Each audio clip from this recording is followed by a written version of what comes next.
सर्वेभ्यो नमो नमः। वसुधैव कुटुम्बकम की ओर से मैं वीणा प्रसाद आप सभी का स्वागत करती हूँ, अभिनंदन करती हूँ। प्रार्थनां कुर्मः। सर्वे भवन्तु सुखिनः, सर्वे सन्तु निरामयः, सर्वे भद्राणि पश्यन्तु, मा कश्चित् दुःखभाग् भवेत्। कैसे हैं आप सभी? आशा करती हूँ अच्छे होंगे। आज आप सभी के समक्ष लेकर के उपस्थित हुई हूँ मैं माहेश्वर सूत्र। माहेश्वर सूत्र किसे कहते हैं, क्या होता है माहेश्वर सूत्र? इससे पहले हमने संधि पढ़ी, संधि का परिचय पढ़ा, संधि के प्रकार पढ़े। तो संधि पढ़ने से में हमें ये होता है कि संधि हम जब पढ़ रहे हैं तो हमें माहेश्वर सूत्र जो है वह ज्ञात होने चाहिए, हमें उनके बारे में मालूम होना चाहिए। तो जिससे थोड़ी सी हमें सहजता हो जाती है, आसानी हो जाती है संधि को पढ़ने के लिए। तो इसलिए आप लोगों के समक्ष माहेश्वर सूत्र लाई हूँ मैं आज। जैसा कि आप देख सकते हैं, आपको वीडियो में दिख रहा होगा, भगवान शिव जो है वह तांडव नृत्य की अवस्था में है। और इसका माहेश्वर सूत्र जो है वह कैसे आए, तो भगवान शिव जी जो थे उन्होंने नृत्यावसाने नटराज राजे ननाद ढक्का मनव पंचवारम उद्धर्तु कामः सनकादिसिद्धान् एतद्विमर्शे शिवसूत्रजालम् एतद्विमर्शे शिवसूत्रजालम्। महर्षि पाणिनि जो थे वह तपस्या कर रहे थे और उनकी तपस्या से प्रसन्न होकर के भगवान शिव जो थे वह इतने अधिक प्रसन्न हो गए कि वह तांडव नृत्य करने लग गए। और नृत्य करने के पश्चात नृत्य करते करते ही भगवान शिव जो थे उन्होंने ननाद अर्थात बजाया, डक्काम अर्थात अपने डमरू को, नव पंच वारम, नव अर्थात 9 बार, पंच अर्थात 5 बार, वारम अर्थात 12। तो 9 और 5 कितने होते हैं? 9 और 5 जोड़ करके आप लोग देख लीजिएगा, 9 और 5 14 होते हैं। तो भगवान शिव जी ने नृत्य की अवस्था में 14 बार डमरू बजाया और उसमें से जो महर्षि पाणिनि थे उनका मस्तिष्क इतना प्रखर था, इतना तेजस्वी था कि उन्होंने वह जो शिव जी ने जो डमरू बजाया 14 बार, तो उसमें से उन्होंने वह 14 सूत्रों को प्राप्त कर लिया।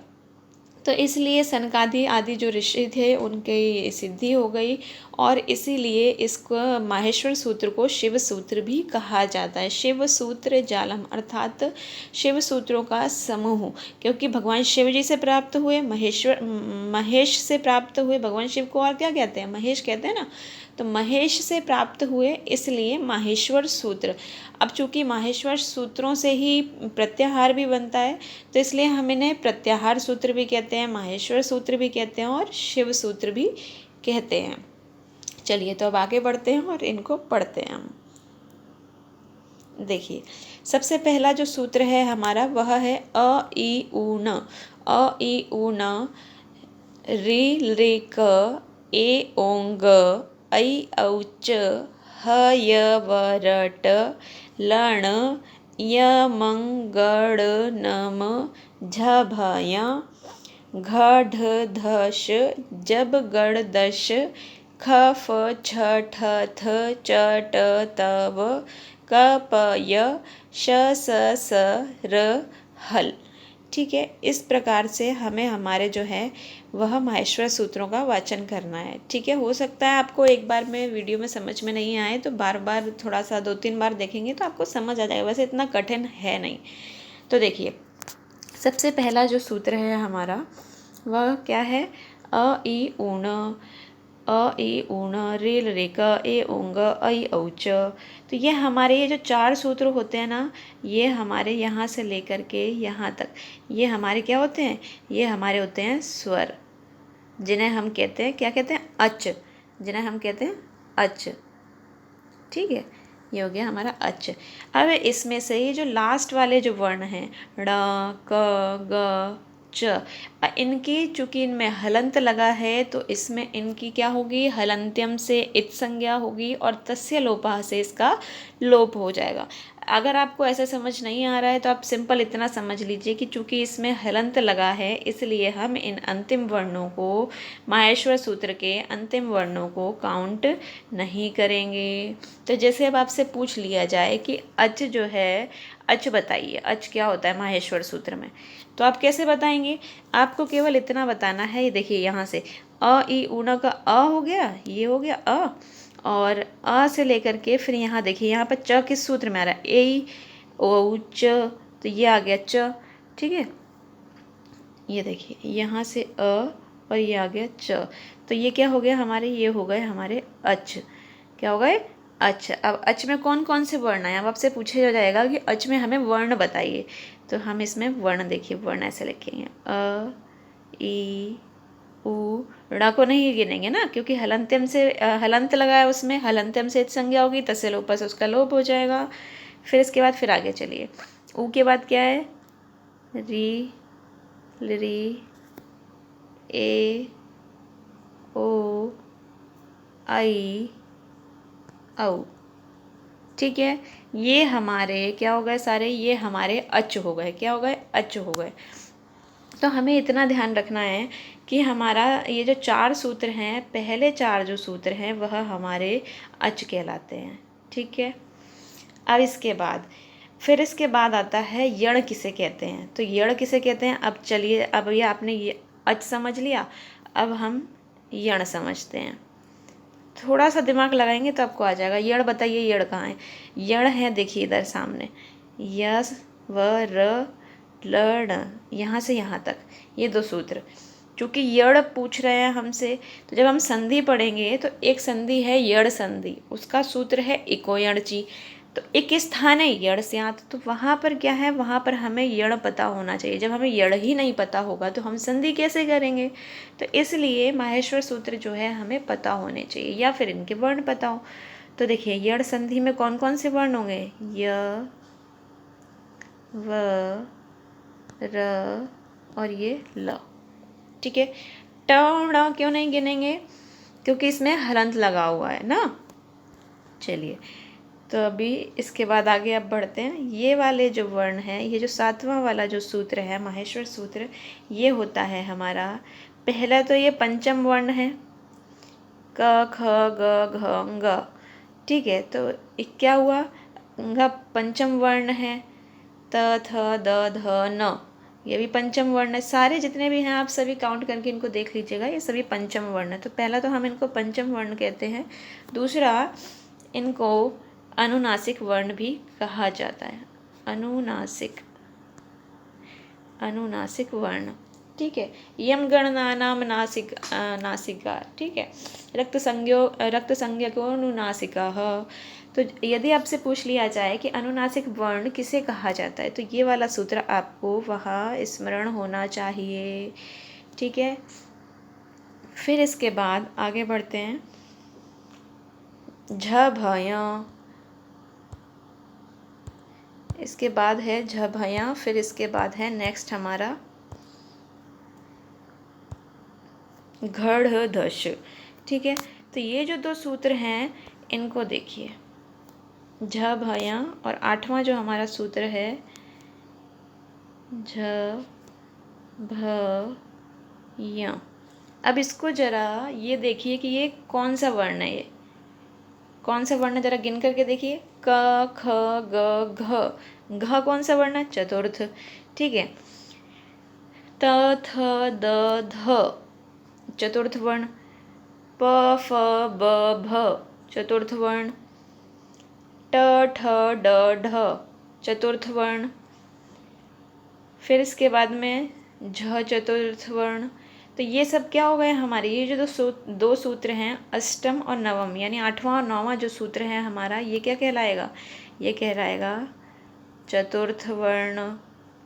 ठीक है, ये कहलाएगा चतुर्थ वर्ण। इसके बाद जब गण दश। ठीक है, तो अब इसको देखिए, ज कौन से, च छ ज कौन सा है? तीसरा। प फ ब कौन सा है? तीसरा। क ख ग तीसरा। फिर इसके बाद ड तीसरा, द तीसरा, ये सभी क्या है, तो ये सब क्या हो गए हमारे तृतीय वर्ण। ये सभी क्या हो गए हमारे, ये हो गए हमारे तृतीय वर्ण। इसके बाद नेक्स्ट जो सूत्र है हमारा ख फ छ ठ थ च ट त व। तो देखिए इसको हम दो भागों में ऐसे डिवाइड कर लेंगे। ख क्या है, द्वितीय वर्ण, प फ द्वितीय वर्ण, च छ द्वितीय वर्ण, ट ठ द्वितीय वर्ण, त थ यह द्वितीय वर्ण। तो यहाँ से ख फ छ ठ थ ये हमारा क्या हो गया, ये हमारा हो गया द्वितीय वर्ण। ठीक है, ये हमारा द्वितीय वर्ण हो गया। अब इसके बाद सबसे पहले हमने पंचम वर्ण लिया, फिर चतुर्थ, तृतीय, द्वितीय। अब हमारा आएगा प्रथम वर्ण। ठीक है, जो संस्कृत वर्ण वाला में जो चलता है वह हमारे सभी माहेश्वर सूत्रों में ही सब निहित है, बस हमें पता होने की देर होती है। तो देखिए अब ये आया च ट त व क प य। ठीक है, तो च क्या है, च वर्ग की पहला वर्ण है च, ट पहला, त पहला। व की हलंत्यम लगा है, चूँकि हलंत्यम से इत संज्ञा होगी, तस्य लोपा से इसका लोप हो जाएगा, इसलिए हम इसको गिनेंगे नहीं।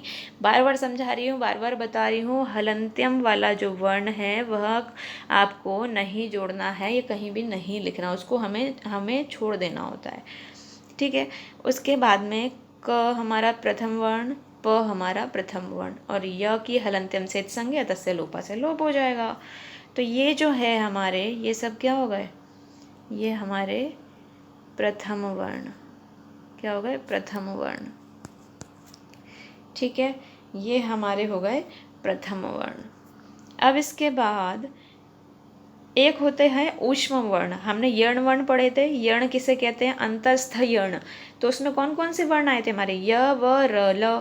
ठीक है, अब ऊष्म वर्ण कौन से होते हैं, तो ऊष्म वर्ण होता है हमारा शल, जो कि हमारे ये दो सूत्रों में आएगा। ऊष्म वर्ण होते हैं हमारे शल। अब आपसे पूछ लिया ऊष्म वर्ण बताइए, तो हमें शल पता होना चाहिए सबसे पहले। ठीक है, तो शल में क्या क्या आएगा, देखिए र की हलंत्यम से संज्ञा, तस्य लोपा से लोप हो गया। हल में ला की संज्ञा हो गई, तस्य लोपा से लोप हो जाएगा। तो यहाँ पर क्या बचा, यहाँ पर बचा श स और ये क्षमता, ये देखिए शल, श, स और ये हल हमारा। ठीक है, तो ये हो गए हमारे, क्या हो गए, ये हमारे ऊष्म वर्ण हो गए। ये हमारे क्या हो गए, ऊष्म वर्ण, जिन्हें हम शल कहते हैं। तो इसलिए जब हमें संधि पढ़ेंगे तो संधि में कई कई सूत्र आएंगे, तो कभी कभी ये होता है कि हमें माहेश्वर सूत्रों का ज्ञान ही नहीं है, तो हम आगे संधि कैसे पढ़ेंगे। तो जहाँ तक संभव हो सके माहेश्वर सूत्रों का अभ्यास करिए, इनको पढ़िए। वीडियो देखने से यदि आपको एक बार में समझ नहीं आ रहा है तो आप उसको 2-3 बार देखिए। और बहुत ही सिंपल तरीके से मैं लेकर के आई हूँ माहेश्वर सूत्रों को, तो यही को आशा करती हूँ कि आप लोगों को जो है वह समझ में आएंगे माहेश्वर सूत्र। और फिर भी यदि आपका कुछ भी डाउट रहता है तो कमेंट सेक्शन में मुझे लिख करके ज़रूर बताइएगा, तो मैं अपनी तरफ से पूरा प्रयत्न करूँगी आपको पुनः समझाने का।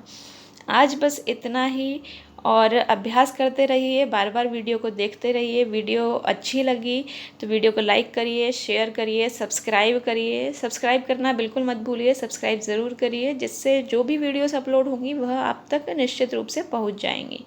तब अपना ध्यान रखिए। नमो नमः।